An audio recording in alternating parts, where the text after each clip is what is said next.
ओम नमस्ते जी। आइए आज की चर्चा को प्रारंभ करते हैं। अथर्ववेद के 10वें मुंडल के 8वें सूक्त का 23वां मंत्र।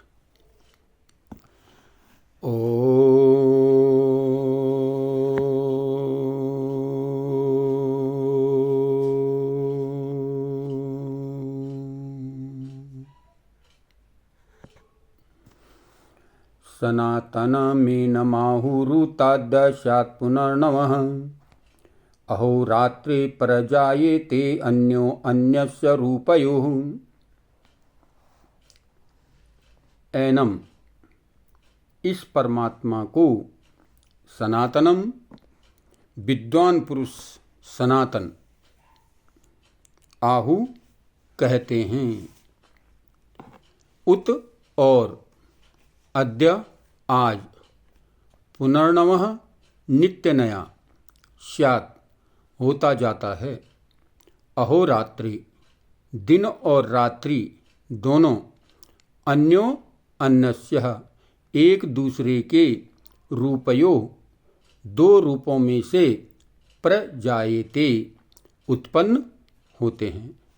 तो देखिए, बहुत सुंदर चर्चा इस मंत्र में की गई है और बताया गया है परमात्मा का जो रूप है वो नित्य नया होता जाता है, कभी भी पुराना नहीं लगता।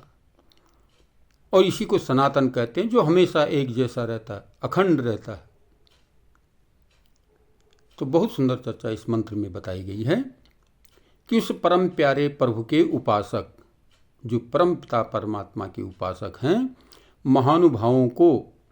उन महानुभावों को नित्य नए से नए प्रभु के अनंत गुण प्रतीत होते रहते हैं। उस परमात्मा के अनंत गुण नित्य जो है, प्रतिदिन नए से नया अनुभव होता रहता है, प्रतीत होता रहता है। कैसे? कहते जैसे दिन से रात और रात से दिन नए से नए प्रतीत होते रहते हैं। तो कितनी बढ़िया बात यहाँ पर बताई गई है कि वह परमात्मा नित्य नया, उसके रूप नित्य नए प्रतीत होते रहते हैं। कैसे? जैसे दिन के बाद रात। अच्छा, कभी ये अनुभव हुआ है किसी को कि आज कल का दिन पुराना हो गया, आज का दिन नया है? या अब दिन पुराना हो गया, रात्रि नहीं है? नहीं, नित्य प्रति जो है नया से नया अनुभव रात्रि और दिन का प्रतीत होता रहता है। कभी भी ये नहीं लगता कि आज सूर्य पुराना हो गया, भाई अब तो इसको जो है इसका ताप नहीं लेना चाहिए, ये बहुत पुराना हो गया। नहीं, नित्य प्रति उसकी आवश्यकता है और नित्य प्रति नया अनुभव करते हैं।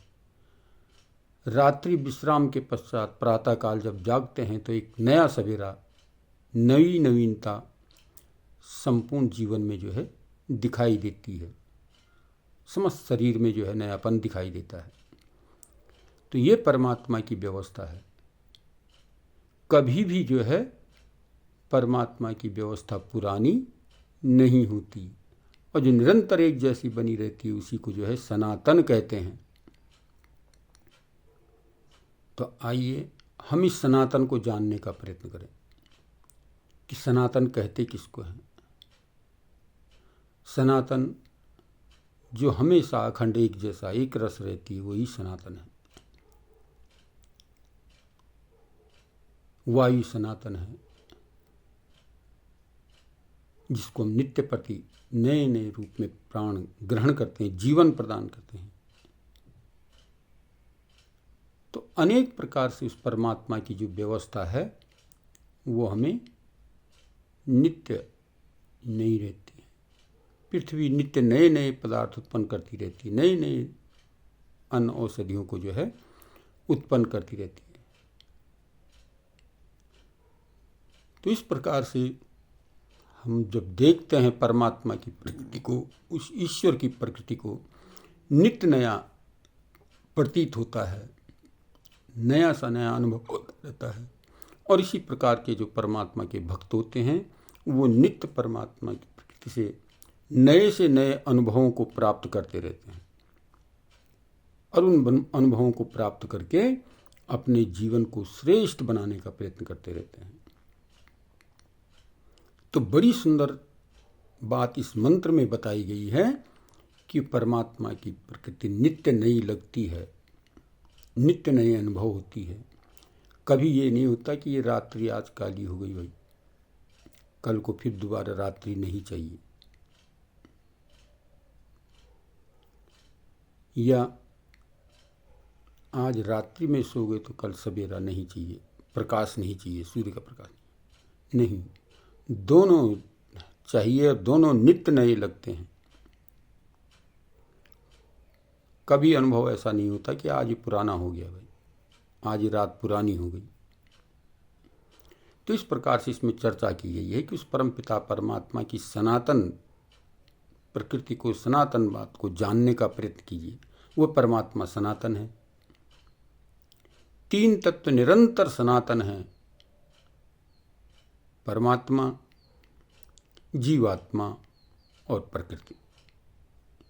तीन सत्य को अगर हम जान लेंगे कि सनातन हैं, नित्य हैं, तो फिर हम कहीं भटक नहीं सकते और जीवात्मा का कर्तव्य बनता है परमात्मा की ओर बढ़ना, प्रकृति के पासों से छूट करके परमात्मा की ओर बढ़ने का प्रयत्न करना।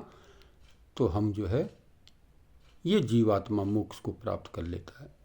तो आइए हम इस प्रकृति से नित्य नया लेकर के उस परमपिता परमात्मा की भक्ति में अपने मन को लगाएं, अपने जीवन को लगाएं और अपने आप को मोक्ष के मार्ग का पथिक बनाएं। तो आइए आज की चर्चा को यहीं पर विरमित करते हैं। ओम शांति।